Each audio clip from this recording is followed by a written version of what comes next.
sommes chez vous, Maud Choquel. Nous sommes ici à Dunkerque. Vous avez beaucoup fait, vous avez eu pas mal d'implantations en France, mais à l'origine, vous êtes née à Tours. Je suis née à Tours et j'ai vécu la plus grande partie de ma vie à Tours en faisant les déplacements qui étaient nécessaires quand j'allais travailler au musée du Louvre. Vous avez passé de longues années au Louvre, on vous a tant apprécié, mais au préalable, vous aviez fait l'école des Beaux-Arts de Tours. J'ai fait une petite école des Beaux-Arts de province, tout simplement. Bon, avec quand même, avant l'école des Beaux-Arts, quelques cours particuliers. Maman était peintre, donc ça m'a permis quand même d'avoir une première approche de la peinture. Et j'ai fait 4 années de Beaux-Arts. Mais école de province, toute petite, pas moderne du tout. Et là, bon, pour suivre le processus donc, de restauration, j'ignorais complètement. C'est une occasion, Je ne savais même pas, je vais vous dire, bon, je connaissais bien sûr le Louvre, bien sûr, mais je ne connaissais pas la restauration de tableaux, j'ignorais même tout ce monde. Bon. Et ce qui s'est passé, c'est que le conservateur du musée de Tours devait recevoir un restaurateur du Louvre, M. Linard, et ne pouvant le loger, est venu demander si nous pouvions le loger.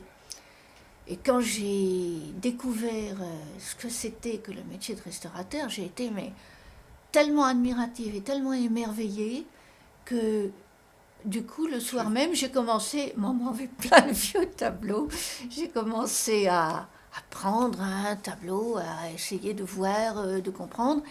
Et en fait, M. Linard a vu que bon, c'était quelque chose qui me passionnait. Je suis allée le voir travailler au musée de Tours, donc où j'étais.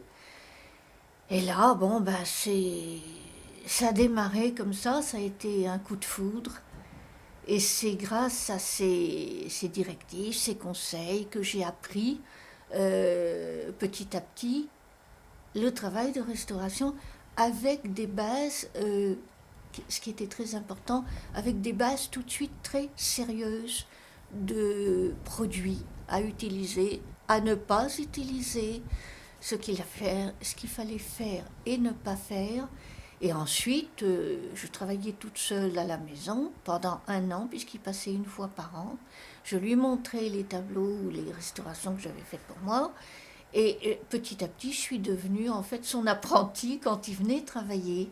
Mais j'ignorais toujours qu'il y avait concours ou travaux à l'atelier. Le hasard, ça a été le hasard. Et ce qui s'est passé, c'est que j'ai travaillé donc pendant 10 ans avant d'être introduite au Louvre. En province, à Tours, pour des particuliers. Je faisais quand même des petits travaux, pas trop importants tout de même. Et c'est un jour où il y avait une exposition au musée, où j'allais, enfin souvent, le conservateur m'a prévenu, voilà, je vous préviens, dans 3 semaines, vous partez passer un concours à Paris. Ah, je dis, mais je ne veux pas. Eh bien, vous êtes inscrite, c'est Monsieur Linard, donc, le restaurateur du Louvre, et mon conservateur de province, qui m'ont inscrite sans me le dire. Et nous sommes en 1963. Oui, je sais plus, je crois que c'était en février, il me semble. Mais donc, j'étais complètement, comment dire, je vais pas dire paniquée, c'est pas ça, mais je ne voulais pas, parce que je ne voulais pas habiter Paris, que je ne voulais pas quitter ma province, et que de toute façon, je me suis dit, c'est pas la peine que je m'en fasse, je ne serai jamais reçue. Bon, malgré tout, je suis partie quand même, et quand j'ai entendu tous les autres camarades qui étaient là, qui parlaient tous de l'école du Louvre et de ce qu'ils avaient fait, je me suis dit, bon, c'est pas la peine que je m'inquiète, je passerai pas. Bon. Et puis, jour après jour, à chaque élimination, j'étais toujours là. Et puis, je suis restée. Et puis, voilà, c'est tout simple. Est-ce que cet examen durait combien de jours? 1 mois. 1 mois. Un mois. Il y avait plusieurs éliminations. La première épreuve, disons, c'était un écrit sur, bien sûr, les produits, ce qu'il fallait faire, ne pas faire, et aussi également l'idéologie qu'on se faisait du rôle d'un restaurateur qui, par exemple, travaille pour un musée où le conservateur demande une chose qu'on sait être nocive. Quelle est la façon dont on doit réagir, comment, etc. Et bon, tout ça, c'est extrêmement simple pour moi, parce que c'est ce que j'avais l'habitude de toujours de faire et de concevoir, donc ça n'a jamais posé de problème. Ensuite, il y a eu des examens d'une vingtaine de tableaux. On devait dire l'école, le peintre si on pouvait, mais enfin, donc, l'école, l'année, enfin, l'époque, ce qu'il fallait faire dessus. Oui. La technique aussi. La technique, ce qu'il fallait faire, toujours ce qu'il fallait faire et surtout ce qu'il ne fallait pas faire. C'était presque le plus important. Vous avez passé un examen d'aptitude en 1963. C'était la sélection de restaurateurs pour avoir le droit de travailler pour les musées de province. Voilà. Et il me semble, je ne suis pas certaine, mais je suis presque certaine que c'est justement pour les tableaux du musée de Dunkerque qu'on avait été recrutés. Parce qu'après la guerre, il y a eu évidemment beaucoup de dégâts ici. Et presque, je ne vais pas dire tous bien sûr, mais beaucoup de tableaux de Dunkerque sont arrivés au Louvre, enfin au musée, dans l'atelier qui s'occupait des musées de province pour être restaurés ici sur place. Parce qu'au Louvre, en effet, il y avait à la fois un espace pour le musée du Louvre et puis à côté un autre espace où vous travaillez pour les musées de province, mais toujours dans le palais du Louvre, dans la colonnade. Bien sûr, dans la cour carrée, il y avait le grand atelier dont on descendait les marches. On aboutissait à des salles et l'atelier de province, au départ, se trouvait là. Et il est resté pendant plusieurs années. Oui. Et c'était du reste qui était un petit peu difficile pour nous parce que, avec mes amis, enfin avec Janine et Maddy, quand on s'est trouvé à être dans le grand atelier, d'abord ça a été la fureur de Berthaud, qui était la seule femme admise. Et ensuite... Attendez, nous allons très vite là. Vous avez été recruté par un examen d'aptitude. Oui. Et alors, il comportait plusieurs épreuves. Ça a duré longtemps. Ça a duré 1 mois, donc plusieurs épreuves, c'est-à-dire, épreuves écrites des produits que l'on employait, des méthodes, de ce qu'on devait faire, de ce qu'on ne devait pas faire, de l'idéologie de la restauration par rapport à des demandes de conservateurs qui quelquefois ne sont pas compatibles avec le bien des tableaux. Donc on a dû répondre à tout ça par écrit d'abord. Vous connaissiez cette diplomatie à cause de Tours, parce que vous aviez été auprès de M. Linard. Oui, parce que quand vous avez dès le départ des bases qui sont saines, ça ne pose pas de problème, on n'a pas appris autre chose. Hein. C'était le bonheur et la chance que j'ai eu de me trouver avec quelqu'un qui m'a tout de suite donné les bons produits et les bonnes méthodes. Pas seulement les bonnes recettes, mais les bonnes méthodes. Donc ça, c'était très important. Mais c'était relativement simple, en fait. C'est l'automatisme, on ne peut pas répondre autre chose que la bonne réponse quand on le sait. Alors les épreuves, donc il y avait la reconnaissance des œuvres aussi. Voilà, donc l'examen d'une vingtaine de tableaux de telle période, de telle époque, de telle école de peinture, l'examen de ce qu'il fallait faire dessus, soit un toilage, soit une restauration, enfin ce qu'on pensait devoir faire pour le tableau. Donc ça, c'était simple également. Ensuite, alors la restauration sur place, je ne sais plus combien, si c'est 1 ou 2 tableaux qu'on nous a donnés à restaurer. Et ça n'était pas facile parce qu'à l'époque, je peux vous dire que à l'époque où on travaillait sur les tableaux, les problèmes d'allègement de vernis étaient très importants. On ne devait absolument pas dévernir un tableau. On devait seulement amincir le vernis d'une façon égale, mais il fallait vraiment être extrêmement minutieux. Il n'était pas question de nettoyer d'une façon un peu plus intensive, et ça c'était primordial pour ne pas atteindre la pellicule picturale. Hein. On devait laisser beaucoup de patine. Donc ça c'était une épreuve capitale, je vais dire. C'est la plus importante pour être acceptée. Donc on a passé cette épreuve également. Et alors, tout ça, ça a duré 1 mois. Est-ce qu'il y avait une épreuve de peinture? Alors, l'épreuve de copie, peinture, elle est venue en dernière cour, mais nous étions reçus déjà uniquement sur ce qu'on avait passé, et sur la restauration surtout. Ça, c'était l'épreuve finale. Mais notre place, je crois bien que la place définitive dans le concours, enfin, dans l'acceptation, était une épreuve avec la copie d'un portrait. Et là, étant donné que moi j'habitais à Tours, et que pour cet examen, j'étais à Paris depuis un mois, on m'a autorisé à faire cette copie dans mon musée à Tours, sous la, sous la surveillance morale de mon conservateur. Comme quoi, bien sûr, on ne faisait pas la même taille, c'était toujours soit un peu plus petit, soit un peu plus grand. Que l'original. Que l'original. Et donc, j'ai la photo du reste. J'ai même le tableau, là-haut, je l'ai donné à ma nièce, mais enfin pour l'instant je l'ai encore, de cette copie que j'ai faite d'un portrait de l'Argilière. Donc, ils me l'ont renvoyé ensuite, parce on a eu le droit de les récupérer. C'est une œuvre que vous avez choisie vous-même. Que j'ai choisie moi-même. Ouais. On était tenu de faire un portrait. Hein, mais moi, j'adorais l'Argilière et je l'ai fait, je l'ai choisi, je l'ai fait. Et cette copie a été le point final. Mais elle m'a pris encore certainement au moins un mois. Mais enfin, j'étais revenue chez moi à Tours, c'était pas la même chose. Est-ce que vous... À l'issue de tout cela, ça y est, vous êtes inscrite sur cette liste. J'aurais voulu parler de l'examen encore. Oui. Excuse-moi. Oui. Est-ce que vous saviez ou est-ce que vous avez su par la suite qui avait organisé et conçu l'examen quelles étaient les personnes ou la personne?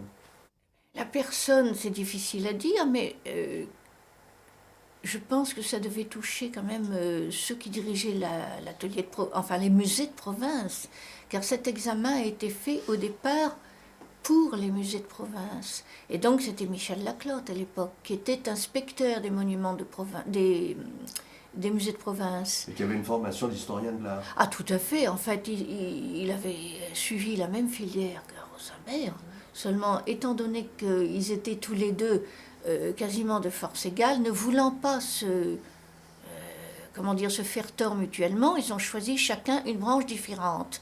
Rosenberg a choisi le Louvre et Laclotte a choisi la province, pour justement pouvoir arriver chacun de son côté. Et ce qui s'est passé, c'est que grâce à l'exposition de Michel Laclotte sur le 16e européen, il a coiffé tout le monde, il est arrivé au Louvre avant tout le monde. Bon, et ça c'était merveilleux. Oui, je suis contente qu'il ait pu, à son âge, arriver de cette façon-là, honnêtement, loyalement, et avec ses connaissannes et ce qu'il avait en lui.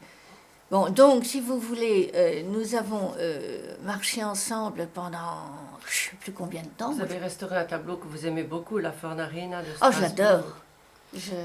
Je l'ai ici. Et c'est un des premiers que M. Laclotte m'avait confié à l'atelier de province. Et il provenait du musée de Strasbourg. Et il est en couleur dans les... Voilà, le voilà. Il est en couleur. C'est un tableau qui est vraiment extraordinaire. Il est magnifique. Ça représentait la maîtresse du Titien. De Raphaël. Raphaël, oui. Oui, mais c'était la maîtresse du Titien. Pardon. Et peint par Raphaël. Mais vraiment, c'est un tableau qui m'a profondément touchée. En plus, il avait été transformé en Sainte Catherine avec une énorme roue peinte dans un coin.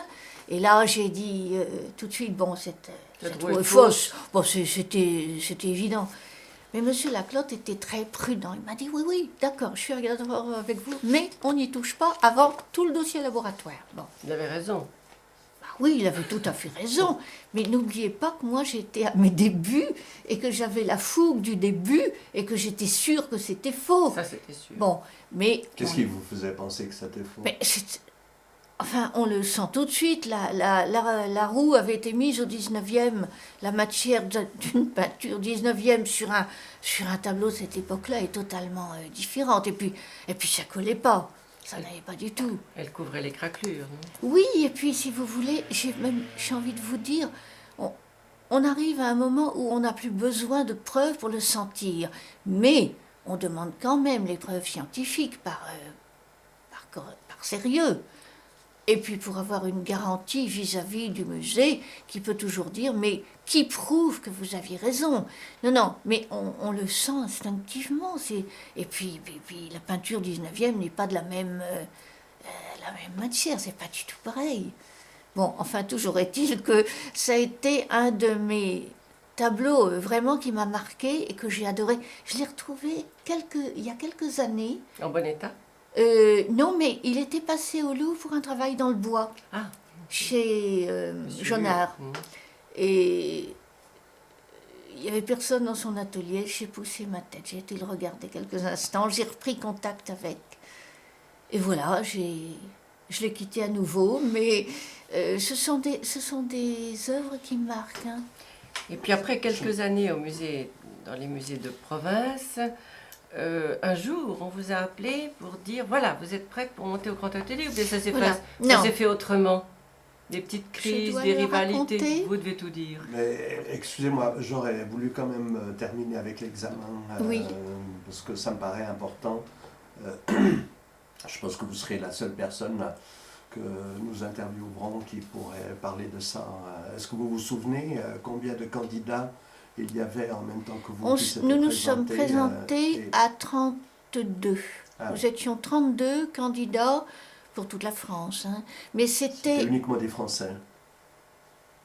Non, je pense que... Écoutez, je ne suis pas sûre de la chose. Il me semble qu'il y avait tout de même un ou deux étrangers, mais je ne vous le garantis pas, ça, je ne suis pas sûre. Mais nous étions 32, mais c'était en fait le premier unique examen du Louvre, puisque au départ, les quelques restaurateurs qui travaillaient à l'atelier n'étaient pas recrutés par examen. Il y avait M. Goulina, qui a été le premier, et qui avait besoin d'un aide au cours d'un travail qu'il avait fait à Montélimar, je crois, ou à Montauban, c'est peut-être Montauban. Et là, il a demandé à l'école des Beaux-Arts si quelqu'un pouvait venir lui donner un coup de main pour un travail important à faire. Et c'était Linard qui a donc commencé à pénétrer l'atelier grâce à M. Goulina. Et puis ensuite, je pense que M. Goulina devait connaître M. Roulet, mais c'était uniquement des éléments extérieurs, mais il n'y avait pas de concours. Donc l'examen d'aptitude, c'est une tradition française. Oui. Il y en a un des premiers, après 1848, c'est 1937, sous l'autorité de M. Goulina. Oui. Vous avez connu M. Goulina? M. Goulina a été mon chef d'atelier pendant plusieurs années. Il était le jury, il avait composé un jury pour votre examen de 63? Oui, c'était M. Goulina, et puis je pense que M. Paulet en faisait peut-être partie. Mais disons, les restaurateurs, installés, en titre déjà installés, qui travaillaient à l'atelier du Louvre, ont formé le jury avec, bien sûr, M. Laclaude, qui était à ce moment-là inspecteur des musées de province. Et puis je suppose, nous ne connaissions pas le jury, c'était anonyme. Même M. Linard, qui m'avait appris mon métier, ne faisait pas partie du jury, hein, attention.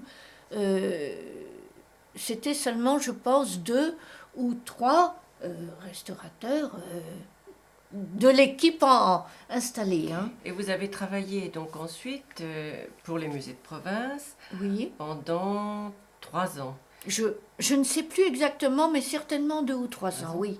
Et puis un beau jour, les choses arrivent quelquefois par hasard, l'atmosphère d'atelier les souhaite changer. En tout cas, vous changez de lieu de travail. Racontez-nous ça. Oui, mais il faut dire que quand je suis restée à l'atelier, quand je suis arrivée à l'atelier de province, nous avions un patron qui était merveilleux. Michel Laclaude. Michel Laclaude. Il connaissait la Ça ne peinture. posait aucun problème, on travaillait dans la joie et d'une façon tout à fait harmonieuse. Bon. Et M. Laclaude, étant nommé conservateur en chef du musée du Louvre, a eu un remplaçant qui n'avait pas ses qualités, qui n'avait pas son élégance pour nous faire travailler. Et les choses se sont un petit peu envenimées. Bon, j'ai tenu bon pendant un certain temps, et puis j'en ai eu marre, et j'ai décidé de quitter d'une façon un peu brutale. Parce qu'un beau jour, on vous a dit que quand il y avait une incrustation... disons que notre enfin pas inspecteur, mais enfin le nouveau responsable de l'atelier, ne connaissant rien à la peinture, à la restauration... Ça arrivait au Louvre? Il était là provisoirement. C'était pas le Louvre. On l'avait mis... Mais oui, mais on avait pris vraiment à toute vitesse quelqu'un qui pouvait faire un intérim en attendant de trouver la personne adéquate. Capable. Et ne trouvant personne, ils ont recruté quelqu'un qui n'avait pas fait les études qu'il fallait, qui n'avait pas eu la connaissance de la restauration. On lui avait inculqué en vitesse, il savait qu'il ne fallait pas repeindre de la peinture ancienne, qu'il ne fallait pas recouvrir de la peinture ancienne, et partant de là, il n'a pas compris. Bon, il y avait des ornières, peut-être un peu des... Il n'a pas compris, si vous voulez, vraiment l'optique de la restauration. J'ai eu un tableau à restaurer représentant un personnage assis à une table de travail du XVIe siècle, avec un grand tapis de table tombant jusqu'au sol. Il y avait un très gros trou comme ça. Et bon, le tableau était rentoilé, l'incrustation a été faite d'une toile à peu près vieille, donc de même grain, de même fil. Mais le rentoileur a trouvé cette toile dans un paysage avec un morceau de ciel bleu. Bon, donc le tapis de travail s'est présenté avec un ciel bleu et un morceau d'arbre. Bon. Dans une grande surface verte. Dans une grande surface de tapis de table ancien. Et je n'ai pas eu le droit de recouvrir cette incrustation, car dans son esprit, c'était de la peinture ancienne et qu'il ne fallait pas la recouvrir. Oui, c'est aberrant, mais disons qu'il l'a fait, je pense, par honnêteté, parce qu'il ne connaissait rien. Il était totalement ignare. Donc, c'est pas de sa faute. Bon. Le tableau a été mis au rencard, il était inutilisable. Le conservateur qui est venu le voir a dit « Bon, j'ai compris, c'est un tableau qui va partir en réserve. » Bon, mais ça encore, c'était une méconnaissance. Mais ce monsieur, avait des façons de se comporter avec les personnes qui travaillaient sous sa coupe. C'était épouvantable. C'était un véritable sadique, il n'y a pas d'autre mot. Et je me suis fâchée avec lui. Pour défendre défendre une de mes petites collègues qui l'avait attaquée, qui l'avait fait pleurer, et je ne supportais pas la chose. Donc j'ai décidé de ne pas rester une heure de plus avec lui. Parce que je ne comprends pas qu'on traite quelqu'un de cette façon-là. Donc j'ai voulu m'en aller. Je quittais le Louvre, l'atelier de province. Et fait vos valises. Et je faisais mes valises. Et Michel Laclotte Et à ce moment-là, Monsieur Laclotte, qui avait été mon patron, donc qui me connaissait, m'a dit pas question, vous ne partez. Il est arrivé à l'atelier de province en disant mais j'apprends que vous partez, vous ne partirez pas, vous venez avec moi là-haut. Bon, là-haut c'était le grand atelier, mais je devais tout de même avoir l'accord de Monsieur Bazin, qui avait été nommé donc chef de la restauration du grand atelier, pour avoir le droit d'y monter tout de même. Donc M. Bazin m'a fait passer une interview dans son bureau, m'a posé beaucoup de questions, m'a donné un tableau à restaurer qui lui appartenait. Ça s'est passé très bien. Il m'a dit aucun problème, vous montez.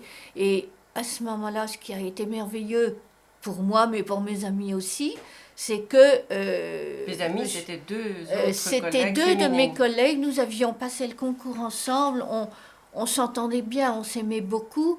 Et M. Laclotte a décidé de nous avoir toutes les trois là-haut, sous sa coupe. Et ça a été le début d'un moment merveilleux où je suis restée pendant des années heureuse et les meilleures années de ma vie. C'était le début de la féminisation de l'atelier du Louvre. Oui, pour les vieux messieurs qui étaient là, c'était une grosse épreuve au départ. parce que il faut se mettre à leur place. Ils étaient tout de même habitués à ce qu'il n'y ait pas de femmes à l'atelier. Bon, Berthaud y était, mais il n'y était pas d'une façon régulière. Hein. Elle était fresquiste aussi également, donc elle allait et venait. Mais ils ont été quand même un petit peu inquiets et perturbés au départ. Vous savez, c'était tout de même très archaïque.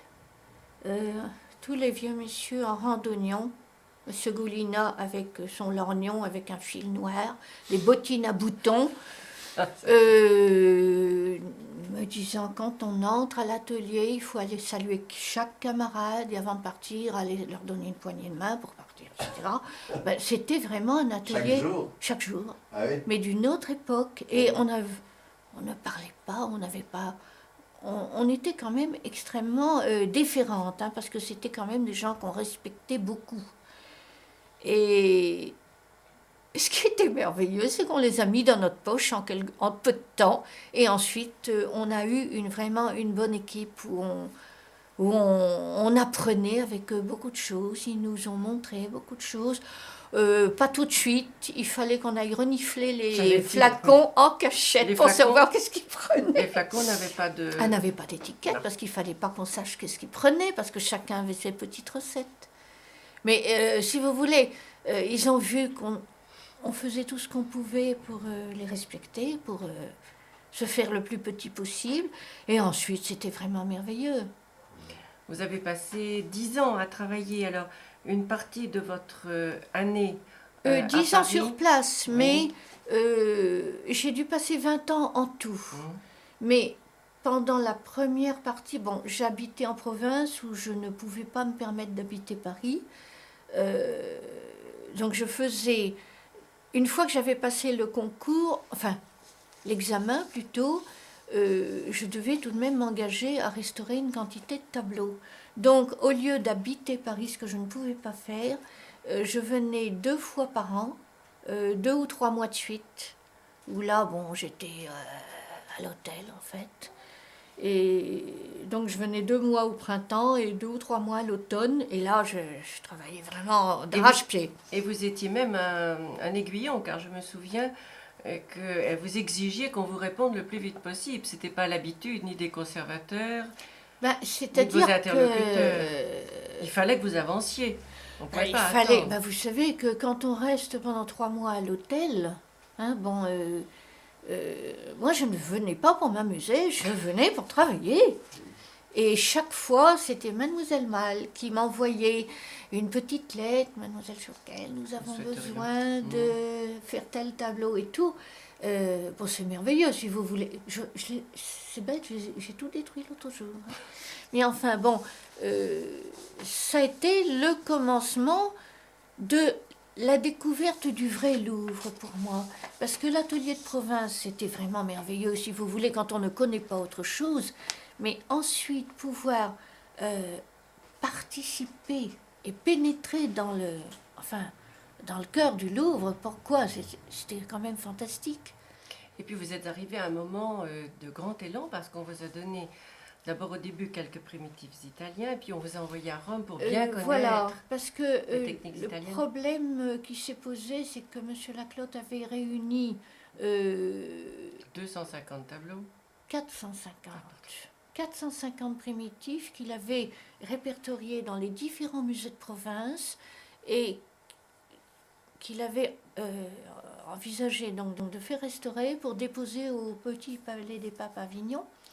Donc, nous avons été 3 femmes, Janine, Maddy et moi, pour la restauration de primitifs. En fait, je pense que les messieurs n'en ont pas fait. Non.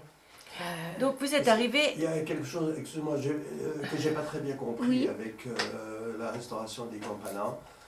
Ah oui. Est-ce que la restauration des Campanas s'est faite au musée de province? Ah non. Ah non, j'étais à l'atelier déjà depuis un moment. Laclotte a Nous étions montés à l'atelier. Laclotte a fait un inventaire, mais le but était de les rassembler au musée du Petit Palais, sous l'autorité de Michel Laclotte, conservateur en chef du département des peintures du Louvre. Donc ils sont d'abord revenus au Louvre, car ils étaient immatriculés Louvre, déposés en province en 1860 et quelques. Ah, donc ils n'étaient pas Ils étaient liés déposés. vraiment au musée de Non, province. déposés. Non, ils n'ont pas été Ah, touchés ouais, à la ça, c'est- province même. C'était... Non. Non, parce qu'ils n'avaient pas le droit je dois d'ailleurs. dire que c'est merveilleux de penser ça, mais c'était nous trois qui avons, pendant Commence- plusieurs années, Pendant presque 9 ans. eu le droit de travailler dessus. Alors, Vous trois, donc, les Madi trois qui Mach. avaient passé l'examen. Voilà, en et qui 62, étions montés en au grand 63. atelier. C'est ça. Et M. Bazin, et qui Jeanne-Marie Berthaud, était- quand même. Jeanne-Marie oui, Berthaud. bien entendu, bien entendu. Mais M. Bazin nous avait chacune, séparément, donné des bourses de 2 mois. Nous avait donné donc à mes 2 amis et moi-même des bourses pour aller à Rome, à l'Institut de restauration de Rome, sous la houlette de monsieur et Madame Morat, et monsieur Urbani du reste, pour pouvoir apprendre le rigatino, qui ensuite s'est appelé trateggio. Hein, bon. Donc c'est là-bas qu'on nous a bien, expérimenté, qu'on nous a fait comprendre ce que c'était. Et ensuite, avec cette méthode-là, c'est là où on a pu commencer à toucher les primitifs, mais d'une façon tellement différente des restaurations habituelles en France, que ça ne s'appliquait que sur les primitifs. Alors, cette façon différente, c'était d'abord, on allait beaucoup plus profondément dans la matière picturale. Vous Oui, parce que exigiez, d'abord, il y avait une radiographie, une photo infrarouge ultraviolette, vous faisiez des petits tests, et puis votre but était d'aller assez loin en profondeur, puis c'était couvert de repins, mais vous ne pouviez pas le faire sans cet appareil scientifique Ah général. ben évidemment. De toute façon, pas un seul tableau à l'atelier n'était touché sans un dossier scientifique. Nous avions vraiment, et ça c'était merveilleux, parce que non seulement on avait le dossier, on savait déjà où se trouvaient par exemple certains problèmes, ou certains tableaux qui ont été peints plusieurs fois de suite, dont un tableau représentant la Seine, qui est le plus ancien du Louvre. Oui, Maître de la Madeleine. Voilà, et où on a eu des petites ouvertures, des petites fenêtres montrant le premier tableau, et qui n'ont pas été refermées par respect pour le tableau, Non. pour montrer ce qu'il y a effectivement en dessous. Et parce qu'on n'a pas enlevé le repeint du XVIIe siècle. Eh bien entendu, Parce que c'était une parce très qu'on- belle technique. c'est quand même un état ancien qu'on respecte, mais c'est toute une idéologie. Hein. Bon, donc, pour en revenir aux radiographies, non seulement nous avions le dossier, mais quand par exemple un dossier Si ne j'ai nous pas semblait complément. pas suffisant, on accompagnait soit M. Bazin, soit Mlle Mal, soit vous-même, au laboratoire pour alors vérifier avec des appareils ce qu'on trouvait. Et vous demandiez des prélèvements. Et on demandait des prélèvements quand on n'était pas sûr de ce qu'on pouvait trouver comme matière, suivant la composition de ce qu'on trouvait en dessous, par exemple des bleus de lapis ou des bleus azurales, enfin c'était pas la même chose, c'était pas la même composition. On ne pouvait pas aller d'une façon aussi sûre, suivant la composition d'une couleur ou d'une autre. Je me souviens de la Vierge de l'école des Marches. Vous Oui. nous avez dit, je suis sûre qu'il y a un voile blanc, il faut aller plus loin. Et en effet, la radiographie... Oui, mais ce qui se passait, c'est que j'ai l'impression que j'avais un don de double vue pour voir ce qui se trouvait sous les tableaux. Parce que- Chaque fois, je le sentais. Parce que vous aviez bien regardé.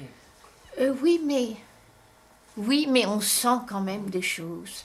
Alors, mais comme je vous le disais tout à l'heure, de toute façon, on faisait une avance prudente, on le faisait avec tous les tests de laboratoire, et on avançait tout à fait petit à petit, il n'y a pas de loup, et on ne marchait à fond que quand on était sûr, avec des garanties. Hein. On n'a jamais fait un tableau autrement qu'avec toutes les garanties possibles. Et c'était la seule façon d'agir. Hein. Et c'est ce qui me manque maintenant, Ah ouais. quand je travaille pour des particuliers ou pour certains musées, il n'y a rien. Il n'y a rien du tout. Vous Non. voulez dire qu'il n'y a pas de laboratoire privé? Il n'y a pas de laboratoire, il n'y a pas privé, d'appareillage, il n'y a rien. On marche avec son pifomètre, c'est tout. Donc le Louvre avait du bon. Mais le Louvre est un paradis. Le Louvre a été Ça, je l'ai toujours dit à Mademoiselle Malle, j'ai dit, Mademoiselle, c'est tellement merveilleux que je paierai pour faire des tableaux. Ça, non. Je vous assure, j'étais prête à le faire, tellement c'était merveilleux. Mais c'est vraiment c'est un lieu que on ne peut, la médiocrité ne peut pas exister là-bas. On est obligé d'essayer de se dépasser parce qu'on ne peut pas faire autrement, parce que il faut que ce soit le mieux possible, même si on n'est pas parfait, on fait des erreurs, mais de toute façon, on est obligé de faire de son mieux. Vous vous souvenez de on va parler des rencontres, pas seulement les rencontres avec les hommes, mais aussi les grands artistes, parce que je crois que ça a toujours beaucoup compté pour vous. Raphaël, le Saint-Jean-Baptiste, oui. Personne ne voulait le faire, il y avait que vous. Je ne sais pas. C'est pas parce qu'on me l'a demandé que personne ne voulait le faire. J'en sais rien. C'était un tableau très difficile, très repeint. Très abîmé, très repeint, horriblement repeint, mais qui avait une telle quantité de lacunes que c'était le problème. C'est qu'avoir une fois que les repeints sont enlevés, que reste-t-il? Alors c'était un tableau transposé. Oui. Et en plus, il avait 2 blasons, 2 armes qu'il fallait conserver, la trémouille et Choiseul. Il avait été commandé donc par Gauffier, je ne sais plus le prénom, Choiseul, pour son épouse, Jacqueline La Trémouille. Les armes existaient, avaient été posées sur des 2 côtés du tableau. Il fallait impérativement les laisser. Ça avait été mis, bien sûr, sur des repeints. Je ne sais pas à quelle époque exactement ça avait été fait, ces blasons. Au XVIIe siècle même. Oui, c'est possible. Très tôt. Oui, mais disons que il n'était pas possible d'y toucher dans l'ensemble de la restauration. Donc on les préserve comme un état ancien qu'on doit garder. Et puis qui est quand même un élément important dans l'historique du tableau. Hein. Donc vous avez dû faire... c'est ça surtout. Mais oui, parce que... Mais oui, parce qu'en fait, un tableau, c'est pas seulement une œuvre peinte par un peintre, mais il y a son historique, son histoire, la raison pour laquelle il a été peint, la raison pour laquelle il se trouve avec des dégâts énormes. C'est un tableau qui a eu un périple compliqué, qui a fait partie de la collection de Louis XIV, qui ensuite a été retrouvé dans un état épouvantable, qui est revenu au Louvre, mais qui est resté dans des réserves pendant très longtemps. Donc, la première chose, bien sûr, c'est de dégager. Au Louvre, quand on avait des tableaux qui étaient vraiment très abîmés, on faisait 2 temps de travaux dessus. Première période, c'était dégager soit les repeints, soit les vernis trop importants. Et donc, à ce moment-là, on peut lire le tableau et on peut voir ce qu'il en reste et quel est son véritable état. Bon. Donc, le cas de Saint-Jean-Baptiste, c'est qu'une fois dégagé des repeints, il y avait des lacunes absolument effroyables. Et à mon avis personnel, moi j'ai dit, mais c'est pas possible. Si on le restaure, c'est pas possible, ça n'est plus un Raphaël à ce moment-là. Hein? Bon, donc pour moi, c'était pas raisonnable de le faire. Et puis naturellement, quand on dit qu'il faut pas le faire, on vous oblige à le faire. Ça c'était automatique. Bon, la décision a été prise de le faire quand même. Et j'ai travaillé pendant 7 ans sur ce tableau, mais enfin, pas à jet continu, mais tout de même, ça a duré 7 ans. Hein? Et pour avoir quand même toutes les garanties, parce que il ne faut pas oublier que les couleurs de restauration, bon, on en est sûr, pourquoi? Parce qu'elles ont été fabriquées du reste d'après les couleurs qui étaient utilisées à l'Institut de Rome. Donc nous avions des couleurs qui étaient faites spécialement pour la restauration, qui ne devaient pas virer, qui devaient rester stables, mais on voulait avoir une garantie de, je ne vais pas dire 100 ans, mais enfin tout de même être tranquille. J'ai donc dû acheter d'avance toute la quantité des couleurs qui étaient nécessaires. Et je me suis aperçue que finalement, les tableaux de ces époques-là, et en particulier Raphaël, il avait une gamme de couleurs extrêmement restreinte. Très peu de tons, que quelques-uns, 5 ou 6 couleurs, c'est tout, pas plus, même pas. Et en fait, donc j'ai fait un test, j'ai vu les couleurs qu'il fallait utiliser, j'ai acheté tout le stock pour ne pas qu'il y ait de différence de degré de coloris. On a fait des petits essais sur des plaques qu'on a mis dans une machine à vieillir. Ce qui m'énerve maintenant, c'est qu'il y a un an, il y a un article qui est apparu, je ne sais plus si c'est le Figaro Magazine ou enfin un journal de Paris, où on annonce, c'est miraculeux, maintenant le laboratoire fait des tests, on peut voir le vieillissement des couleurs. Ma sœur me dit ça, mais je dis, mais enfin, mais c'est existé il y a 40 ans ça. Oui, On l'avait déjà, ça, seulement on n'en parlait pas, Non, c'est tout le problème des simplement. journalistes. Non, mais il y a déjà beaucoup d'articles qui en parlent. Mais c'est pas Ouais. les Et alors donc, journalistes. les Parce tests que j'ai ont pas été... très bien Oui, compris, parce que vous dites que ce sont des couleurs qui étaient utilisées à l'Institut de restauration Si. de Rome, c'est ça? c'était les couleurs Les au Maïmeri. vernis et... Ah, c'était les mailles Maïmeri. Oui, les couleurs au mais vernis. les Ah, Maïmeri bon. qui étaient utilisés et qui avaient fait leurs preuves, dont on était sûr, on Le les... lion était de la résine mastic. Oui, on a quand même demandé à la Maison Lefranc de nous fabriquer, d'après leurs éléments qu'ils possédaient, qu'ils avaient donnés, sur place, si vous voulez, à Paris,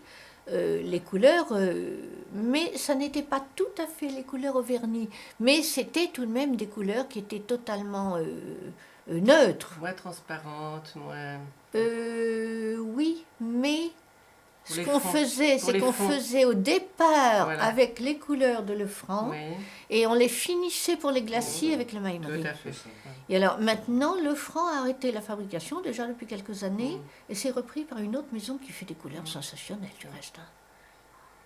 Ça, c'est Lascaux, vous entendez? Hein? Lascaux? Non, Charbonnel. Ouais, ça, oui. Charbonnel. Parce que les Maïmeri, bon, moi personnellement je les ai utilisés, j'ai fait mes études Oui. à Rome, Hum? et je les ai utilisés, je les ai abandonnés très vite parce qu'il y avait tout le temps des problèmes avec le séchage par exemple. C'est-à-dire que la couleur séchait dans les tubes, vous avez dû certainement... Non. Non, vous avez Non, pas j'en ai ça, encore non? maintenant qui Non. datent de Non. l'époque du Louvre. Ah bon. J'en ai qui sont... écoutez, je sais pas, elles ont 25 ans, mes couleurs. J'en ai encore toute une boîte, ça m'arrive de les utiliser. Par contre, si vous les mettez sur la palette, évidemment Ah oui. qu'elles sèchent. Ça, Ah oui, c'est non, sûr. non, ça, on Mais est dans les d'accord. tubes, elles sont Ça, on est parfaitement d'accord. conservées. En faisant attention de bien fermer, bien sûr. Ah oui. Non, mais ça aussi. Hein. Parmi Non. les tableaux très importants que vous avez eus, vous avez aussi fait un tableau qui nous a beaucoup amusés tous parce que vous avez enlevé un repas de pudeur. C'est la Vierge de Bronzino qui est même l'affiche de l'exposition de Oui, 1980. oui, Vous avez je travaillé. dois l'avoir encore quelque part. Alors ce tableau, vous l'avez allégé, mais avec un allègement prononcé. Cette Beaucoup fois-ci, plus c'était l'époque. prononcé Vous que... avez vu une évolution entre la direction de M. Goulina, M. Roulet. Comment est-ce que vous avez perçu une évolution dans la manière dont on procédait au Louvre, la manière dont on procédait non seulement en matière d'organisation, mais aussi technique? Ben, ce qui se passe, c'est qu'au départ, on touchait Peu. très peu. On présentait 3 essais de degrés différents, Oui. faisait des petites fenêtres sur un tout petit bord, hein, bien Sur le sûr. bord, plutôt. Jamais au centre. Hein. Voilà, bien entendu. Donc c'était le conservateur en chef et le directeur de l'atelier qui passaient. En fait, il y avait une visite de tout un groupe de conservateurs du département des peintures qui toutes les semaines passaient au Félix, qui toutes les semaines passaient pour voir. Je crois qu'il va falloir qu'on coupe l'arrivée de Félix, qui toutes les semaines passaient à l'atelier pour voir le travail que nous avions fait et pour choisir ensemble le degré d'allègement plus ou moins prononcé qu'on faisait sur les tableaux. Et bon, à ce moment-là, ils choisissaient en général l'allègement intermédiaire, jamais le plus fort, jamais le plus timide. Qui était diplomatique de votre part. Mais c'était pas moi qui choisissais. Non, mais l'essai faible était fait pour... Oui, bien sûr. Bien sûr, mais enfin, disons que, donc du temps de M. Goulina, Roulet, etc., les allègements étaient quand même extrêmement prudents. Hein. On laissait vraiment beaucoup de patine. Ensuite, comme vous le disiez tout à l'heure, au fur et à mesure que le temps est passé, que nos chefs d'atelier ont eux-mêmes évolué. Il y avait une politique peut-être un peu plus de découverte des tableaux. Et donc, à ce moment-là, est-ce qu'on peut arrêter une toute petite... Non, là, ça y est. Ah ben ça y est. Même avec une patte, ils sont sympas. Donc, à ce moment-là, on a été un petit peu plus loin. Et puis, je parle des tableaux des écoles françaises anciennes, pas des primitifs. Les primitifs, c'était autre chose. Les primitifs, n'ayant à l'origine pas été vernis, il était évident qu'on ne laissait pas de vernis teinté sur un primitif, puisque un primitif n'était pas destiné à être verni. Hein. Donc, quand vous parlez des primitifs, vous pensez à quels les campanars, italiens. Tous les primitifs italiens, les campanars, etc., à l'origine n'étaient pas destinés à être vernis. Donc ça nous permettait, si vous voulez, dans l'optique de la restauration, d'aller plus loin. On pouvait se permettre d'enlever un vernis, je ne parle même pas des repeints, mais vernis, sur un primitif, du fait que ça n'était pas fait au départ. Ce qui est fait au départ, ce qui est le passage du temps, on le respecte dans la mesure où ça va avec l'historique du tableau.